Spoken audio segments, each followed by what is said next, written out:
Depuis 2014 jusqu'à présent, il y a eu un cycle de violence qui était sans précédent. Il y a plus de 3 200 000 déplacés internes, beaucoup de misère, beaucoup de victimes.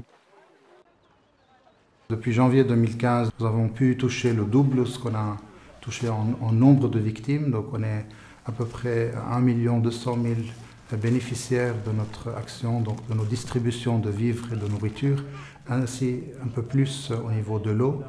Dans le domaine médical, on s'approche aussi de 700 ou 750 000 bénéficiaires.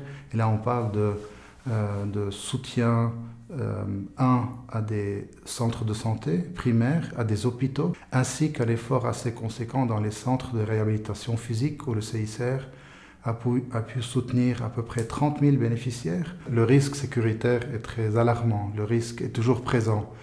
Mais surtout, je pense que le risque d'espoir, le risque de perdre espoir est aussi est très touchant. Je connais des gens qui ont fait le trajet Bagdad, Turquie, Europe.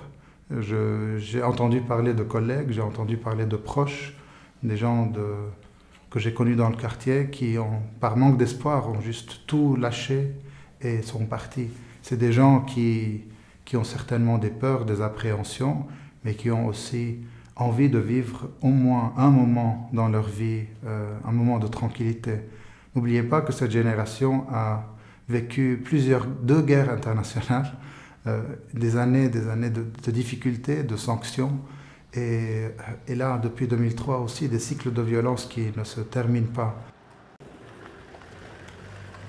Déjà, de parler la langue et d'être de la région m'a énormément touché, de pouvoir revivre un peu les misères de la guerre libanaise, en quelque sorte, mais pouvoir contribuer positivement à une réponse humanitaire m'a toujours sauvé, en fait, m'a sorti de ce cycle de pessimisme qui touche beaucoup de délégués CICR qui passent 5 ans dans un seul contexte.